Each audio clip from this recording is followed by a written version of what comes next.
Oke, Assalamualaikum warahmatullahi wabarakatuh. Kita ketemu lagi. Pada kesempatan kali ini saya akan membahas tentang salah satu mekanisme konveksi yaitu konveksi alami. Dan dalam video kali ini kita akan coba menghitung konveksi alami sederhana gitu ya, secara empiris tentunya. Oke, langsung saja. Saya ulangi sedikit mengenai mekanisme konveksi alami, yaitu kita bisa lihat gambar di sini. Jadi kalau misal ada plat yang cukup panas, asumsi saja plat panasnya itu 50 derajat Celcius dan plat panas tersebut berada di lingkungan di udara yang suhunya 20 derajat Celcius. Nah, artinya ada perbedaan temperatur antara plat dan udara sehingga mau tidak mau secara alami, secara spontan akan terjadi perpindahan kalor. Nah, kalau misalnya terjadi secara konveksi alami, itu artinya ada pergerakan molekul udara di sekitar plat yang terjadi secara alami, yaitu tanpa paksaan dari energi eksternal. Yaitu kita lihat bahwa di sini bahwa udara yang dekat dengan plat akan lebih panas dibandingkan udara yang lebih jauh dari plat. Akibatnya kalau udara tersebut lebih panas, maka dia memuai. Kalau udara tersebut memuai, maka volumenya bertambah. Tapi masing-masing volume udara tersebut masanya sama. Jadi molekul-molekul di bawah yang dekat dengan plat ini memiliki volume yang lebih besar dibandingkan dengan uh, molekul udara yang jauh dari plat, yang lebih dingin maksudnya gitu ya. Akhirnya yang bawah memiliki density yang lebih rendah. Karena density-nya lebih rendah, maka dia lebih ringan dan cenderung bergerak ke atas. Nah, karena bergerak ke atas, maka ya mau tidak mau harus ada molekul udara menggantikan di ruang kosong ditinggalkan kan. Maka udara-udara yang lebih dingin dia akan bergerak ke bawah begini. Akhirnya akan terjadi aliran udara seperti ini. Nah, contoh peristiwa sehari-hari yang bisa kita amati mengenai mekanisme konveksi alami adalah angin darat dan angin laut. Seperti yang bisa kita lihat di sini sebuah daratan, kemudian di sini ada vegetasi, kemudian di sini ada lautan gitu ya. Nah, pada siang hari matahari menyinari bumi gitu kan ya. Menyinari bumi, kemudian kita tahu bahwa kapasitas kapasitas panas atau heat capacity dari air itu jauh lebih besar dibandingkan dengan daratan. Artinya jika siang hari, maka walaupun sama-sama kena sinar matahari, tapi yang daerah daratan dia menjadi lebih panas, cepat lebih panas gitu. Karena heat capacity-nya kecil kan. Jadi dengan energi yang sama dia menyerap, tapi temperaturnya lebih cepat naik gitu ya. Nah, akhirnya sebaliknya di laut walaupun dengan energi radiasi yang sama, kenaikan suhu air di lautan cenderung lebih lambat.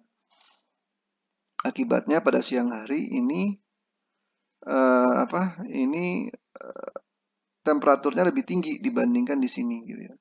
Karena temperatur daratan lebih tinggi, maka udara daratan juga temperaturnya jadi tinggi. Karena temperaturnya tinggi, maka dia cenderung naik ke atas. Kemudian dia bergerak, kemudian mau nggak mau ini harus ada udara yang menggantikan ruang kosong ditinggalkan dari udara panas ini dan dia teralirkan dari laut gitu kan, udara yang lebih dingin karena di sini udaranya kan air lautnya kan dingin sehingga udaranya lebih dingin, bukan dingin ya, lebih dingin dibandingkan daratan. Akibatnya akan terjadi aliran seperti ini. Nah, peristiwa sebaliknya di malam hari, asumsi malam hari maka ini nggak ada matahari kan. Eh, Siapa sih air, dia menyerap panas, dia punya heat capacity yang besar kan gitu ya. Jadi udah menyerap panas, dia lebih lambat untuk dingin gitu. Akibatnya apa? Pada saat malam hari sama-sama tidak menerima radiasi matahari, bagian daratan lebih cepat dingin gitu. karena bagian daratan lebih cepat dingin dan udara lautan masih menyimpan panas yang cukup besar, maka temperatur di lautan maka lebih besar, lebih tinggi dibandingkan daratan, dan akhirnya peristiwa sebaliknya terjadi, yaitu angin darat. Jadi angin darat datang di malam hari, kemudian angin laut pada siang hari. Begitulah contoh salah satu dari mekanisme konveksi alami yang bisa kita rasakan dalam kehidupan sehari-hari. Nah, karena ini mekanisme konveksi alami itu terjadi secara gaya buoyancy atau gaya apung, gaya Archimedes, maka mekanika fluidanya kita membutuhkan suatu besaran yang namanya bilangan Grashof. Bilangan Grashof ini suatu besaran yang menunjukkan seberapa rasio antara gaya buoyancy dengan gaya viskos. Jadi maksudnya gini, gaya buoyancy itu kan gaya yang menyebabkan dia fluida tersebut bergerak dalam konveksi alami. Tapi gaya viskos itu gaya yang menghambat karena adanya kekentalan viskositas dari fluida udara. Nah, karena pergerakan fluida dan konveksi alami terjadi karena gaya buoyancy, maka perhitungan kalornya melibatkan bilangan Grashof. Nah, bilangan Grashof itu dapat dihitung dengan menggunakan persamaan ini, yaitu Grashof L. L itu maksudnya sepanjang panjang karakteristik gitu ya. Dengan G dikali beta dikali delta T-nya, kemudian dikali dengan LC pangkat 3 dibagi dengan V square, V kuadrat. Jadi G itu gravitasi, B itu koefisien ekspansi volume, kemudian TS itu surface, suhu permukaan, kemudian T infinite ini adalah temperatur atau suhu dari udara atau dari fluida. Kemudian LC ini panjang karakteristik, ini tergantung geometrinya, nanti kita akan bahas juga. Ini LC harusnya. Kemudian V square ini adalah viskositas kinematik. Oke, setelah kita tahu bilangan Grashof, kemudian kita perlu namanya korelasi empiris.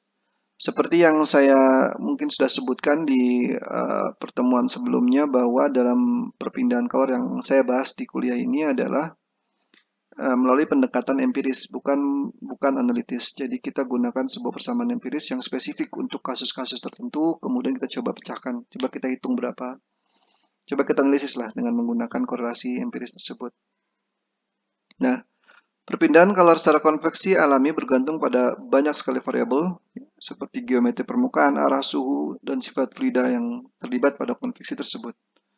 Nah, untuk menentukan bilangan Nusselt, maka digunakan persamaan empiris. Kita juga sudah bahas apa itu Nusselt, yaitu rasio antara perpindahan kalor secara konveksi dengan konduksi. Nah, bilangan Nusselt ini penting. Kenapa? Kalau kita sudah tahu bilangan Nusselt dan kita tahu properti dari fluida, maka kita bisa cari koefisien konveksinya H ini gitu ya.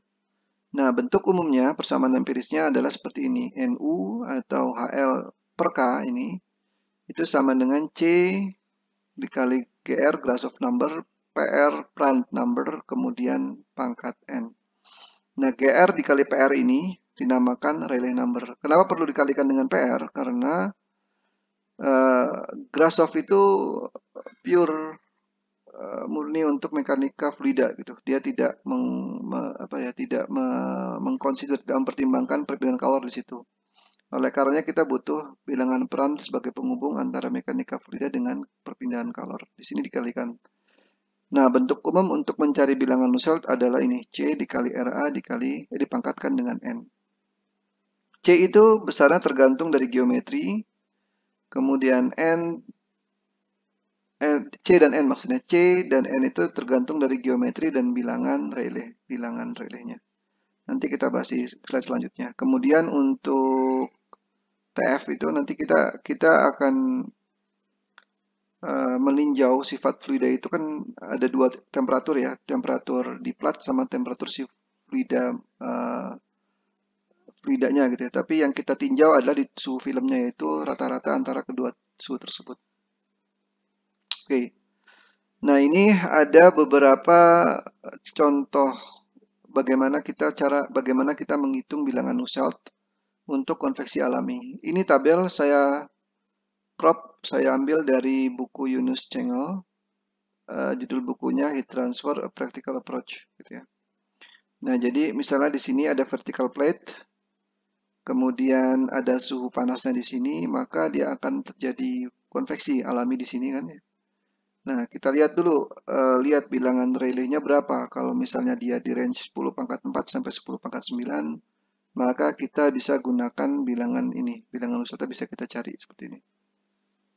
Begitu juga kalau bilangan Rayleigh-nya di sini gitu ya. Kita gunakan persamaan sebelah sini. Ini entire range maksudnya kita nggak usah pusing berapa bilangan Rayleigh-nya. Khusus untuk hal seperti ini kita bisa gunakan persamaan yang seperti ini. Ini sedikit lebih rumit, tapi lebih akurat gitu ya. Kemudian ini jika incline, maka bisa kita lihat keterangan di sini dan seterusnya gitu ya. Nah, ini ada yang menarik di sini adalah horizontal plate. Horizontal plate-nya itu yang panas bagian atas atau bagian bawah. Kalau misalnya hot surface atau bagian panasnya berada di atas, maka kita gunakan persamaan ini. Kalau misalnya permukaan panasnya di bagian bawah seperti ini, maka kita gunakan persamaan ini. Ini juga berlaku untuk permukaan yang dingin. Gitu. Misalnya permukaan ini lebih dingin dibandingkan dengan suhu udara yang sekitar gitu. Tapi dibalik aja, berarti dia kalau cold surface berarti kita pakai persamaan yang ini gitu ya. Dibalik aja gitu. Seolah-olah dia dingin kan gitu ya. Misalnya ini cold surface bukan hot surface, maka kita gunakan persamaan yang ini. Kalau misalnya ini cold surface bukan hot surface, maka kita gunakan persamaan ini. Dibalik aja. Dan ini juga ada untuk geometri yang lain. Ini ada vertical cylinder, ada horizontal cylinder, ada sphere. Ini bukan lingkaran ya, tapi bola gitu, sphere. Kemudian ini ada karakteristik length. Kalau seperti ini karakteristik length-nya adalah ini panjang karakteristiknya. Kemudian ini panjang karakteristiknya.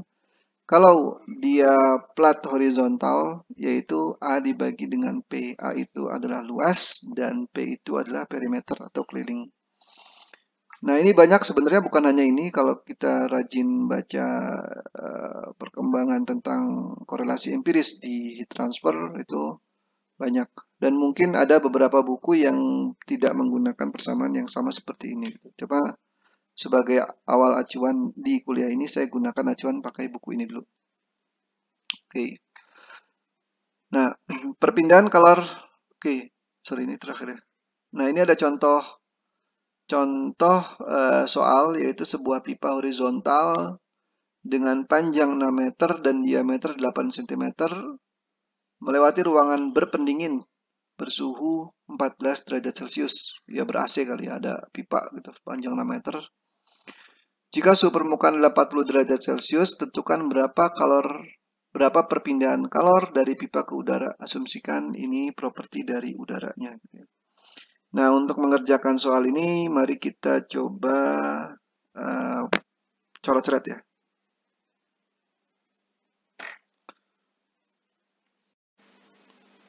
Oke, mari kita kerjakan soal ini. Saya sudah crop kan, saya sudah copy paste di Paint ini. Jadi soalnya ini ya, tadi yang sudah saya bacakan. Pertama kita coba analisis dulu soalnya ya. Jadi kalau saya gambarkan, mungkin ada sebuah pipa gitu ya. Pipanya saya gambarkan begini misalnya. Pipa, kemudian pipa ini panjangnya, saya buat panjang itu lambangnya L aja ya. L besar itu 6 meter. Kemudian berdiameter 8 cm. Berarti kan diameternya ini segini ya. Ini 8 cm atau karena kita pakai SI ya, Satuan Internasional, jadi saya langsung ganti aja 8 cm ini menjadi 0,08 meter. Kemudian ruangannya berpendingin, jadi suhunya dingin ruangan. Jadi suhu infinite-nya sama dengan 14 derajat Celcius. Kemudian temperatur surface atau suhu permukaannya 40 derajat Celcius. Nah, yang ditanya adalah berapa laju aliran kalor secara konveksinya, konveksi alami. Jadi ini yang ditanya. Nah, pertama yang perlu kita cari adalah bilangan Rayleigh. Bilangan Rayleigh itu adalah bilangan Grashof dikali dengan bilangan Planck. Sedangkan Grashof sendiri adalah gravitasi dikali beta dikali delta T-nya atau TS min T infinite dikali LC pangkat 3. LC pangkat 3. LC ini beda sama L ini ya. LC itu panjang karakteristik, jadi dia tergantung geometrinya. Nah, kalau misalnya dia konveksi alami untuk silinder horizontal seperti ini, LC-nya itu adalah diameter ini gitu ya. Dibagi dengan ini, untuk mencari Grashof, dibagi dengan viskositas kinematis kuadrat. Ini kan Grashof ya. Kemudian dikalikan dengan Prandtl, berarti dikalikan dengan bilangan Prandtl. Nah, kita tinggal masukin aja angkanya. Kalau angkanya kita masukin, berarti ini 9,8 dikali betanya segini.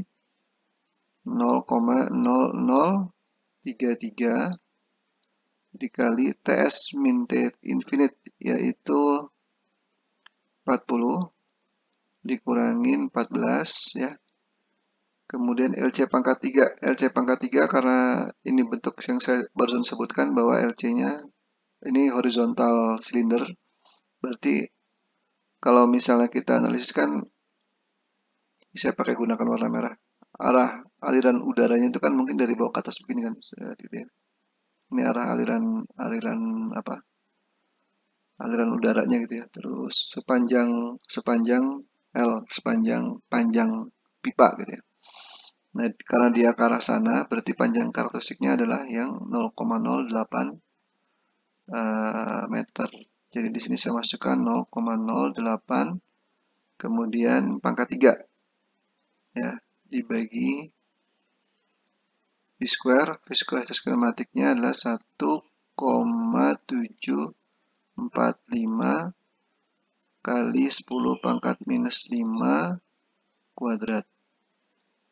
Nah, ini kemudian dikalikan dengan dikalikan dengan Prandtl, yaitu 0,7241. Ini kalau kita hitung jawabannya adalah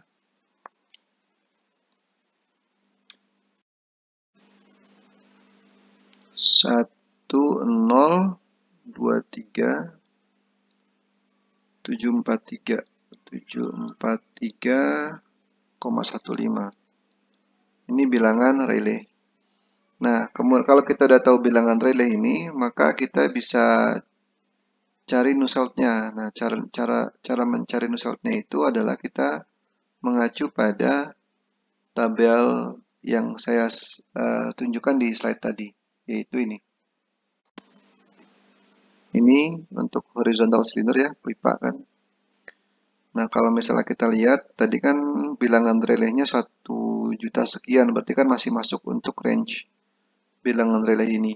Nah, kalau begitu kita tinggal gunakan persamaan ini, yaitu Nusselt sama dengan 0,6 ditambah sekian dan sekian gitu ya. Ini saya akan coba copy paste ini ya, persamaan ini di coret-coretan tadi. Jadi ya, kita kembali ke coret-coretan ini. Jadi ini saya batasin dulu ya, biar saya kerjakan sebelah sini. Jadi untuk persamaan horizontal cylinder itu pakai persamaan ini. Ya. Ini kita gunakan persamaannya. Jadi kalau kita masukkan angkanya yaitu Nusselt sama dengan 0,6 ditambah 0,387. Rayleigh-nya kan kita udah dapat tadi ya. Rayleigh-nya adalah 10237,5 43,15 pangkat 1/6 dibagi ini 1 ditambah 0,559 per PR. PR-nya 0,7241 pangkat 9/16. Kemudian ini dipangkatkan lagi 8/27. Kemudian ini dipangkatkan kuadrat kedua. Ini kalau kita hitung hasilnya adalah didapat 14,67. Nah, ini bilangan Nusselt-nya. Nah, kalau udah tahu bilangan Nusselt, kita kan tahu bahwa Nusselt itu kan definisinya adalah H LC per K. Atau kalau kita mau cari nilai koefisien konveksi H ini, berarti H sama dengan K dikali NU dibagi K dikali NU dibagi LC. Kan?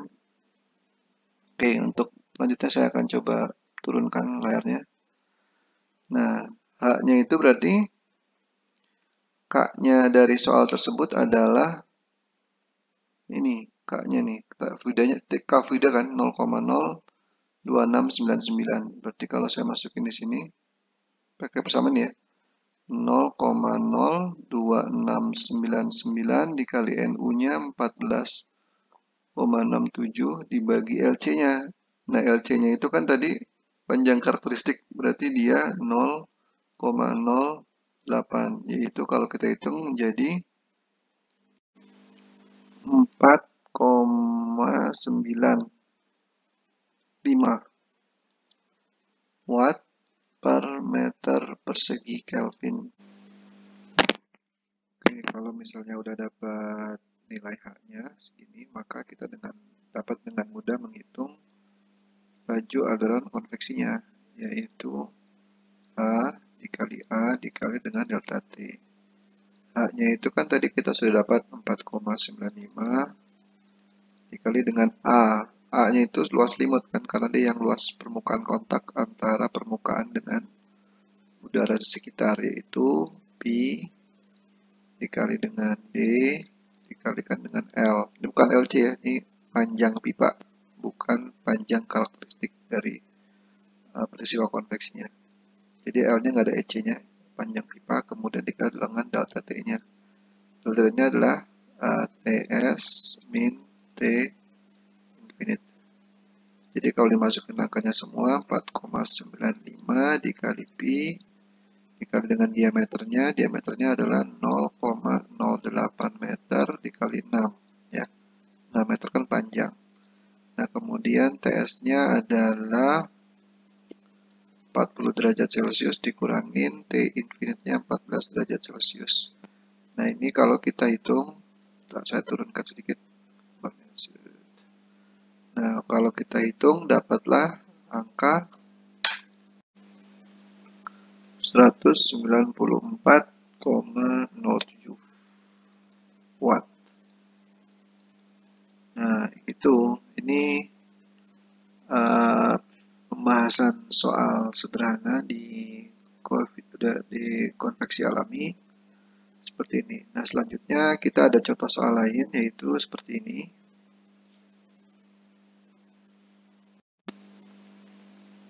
Kalau yang ini dia bukan silinder horizontal, tapi dia plat ya, plat horizontal. Jadi kalau saya bacakan soal dulu ya.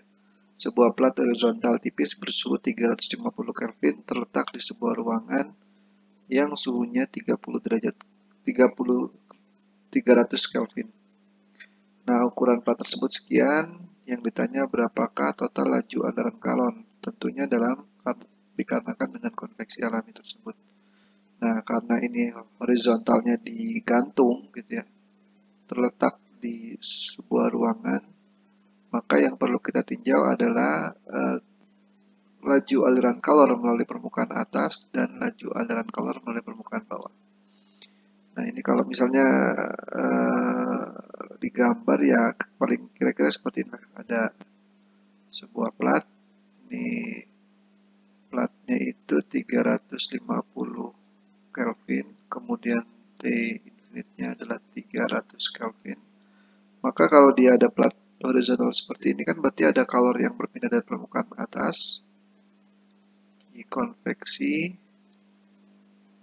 kemudian ada juga yang di bawah, Q konveksi. Nah, untuk mengerjakan soal ini ya harus dihitung satu-satu, yang ke atas berapa, yang ke bawah berapa, kemudian kita dapat. Oke, untuk lebih jelasnya silakan kerjakan soal ini masing-masing. Dan saya ucapkan terima kasih untuk mata kuliah ini, pertemuan kali ini yaitu konveksi alami. Kurang lebihnya mohon maaf. Assalamualaikum warahmatullahi wabarakatuh.